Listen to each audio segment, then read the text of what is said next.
ଶୁଣ ସୁଜନ ଏ ବ୍ରତର ବିଧି ପୂର୍ବରୁ ଯାହା ସଞ୍ଚିଛନ୍ତି ବିଧି ତାହା ସବୁ କହୁଅଛି ବୁଝାଇ ଶୁଣ ସୁଚିତ ମନ କର୍ଣ୍ଣ ଦେଇ ପୌଷ ଶୁକ୍ଳ ପକ୍ଷ ଦଶମୀ ଦିନ ପବିତ୍ର ଜଳେ କରିବ ସ୍ନାହାନ ଚଉରା ମୂଳ ଯତନେ ଲିପିବ ସ୍ନାହାନ ନାନା ପ୍ରକାରେ ତହିଁ ଝୋଟି ଦେବ କୁସୁମ ବଲ୍ଲରୀ ଉପରେ ଧୁବ ଅରୁଆ ଚାଉଳ କରି ଏକ ଠାବ ଗୁଆ ନଡ଼ିଆ କାକୁଡ଼ି କଦଳୀ ମିଷ୍ଟ ଫଳ ଆନା ଆଣିବ ଦୋଳି କରିବ ଗାନା ଭୋଗ ଦ୍ରବ୍ୟମାନ ବୁଢ଼ା ଚକୁଳିଟି ଅଟେ ପ୍ରଧାନ କ୍ଷୀରି ଖେଚୁଡ଼ି ମକର ଚାଉଳ ଆଖୁ ଆଦି କରିବ ଠୁଳ ସୂର୍ଯ୍ୟୋଦୟରୁ ସାତ ଗଡ଼ି ମଧ୍ୟରେ ପୂଜା କର୍ମଟି କରିବ ଶ୍ରଦ୍ଧେ ପୂର୍ଣ୍ଣକୁମ୍ଭ ଯତନରେ ସ୍ଥାପିବ ଧର୍ମ ଦେବତାଙ୍କୁ ପୂଜା କରିବ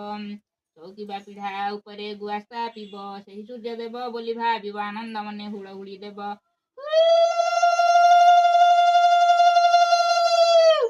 ଯଥାବିଧିରେ ପୂଜା ବଢ଼ାଇବ ସାତ ସୂତା ଦେବ ବ୍ରତକୁ କରିବ ସାତ ଗଣ୍ଠି ଯତ୍ନେ ପକାଇ ଦେବ ଫୁଲ ଚାଉଳ ଦୁବ ସାତ ବଦରି ପତ୍ରେ ରଖିବ ଏକ ତାକୁ ଗୁଡ଼ାଇ ବ୍ରତରେ ବାନ୍ଧିବ ଧର୍ମ ସୁମରି ଗଳାରେ ପିନ୍ଧିବ ଧୂପ ଦୀପ ଦେଇ ପୂଜା ବଢ଼ାଇ ଧର୍ମକୁ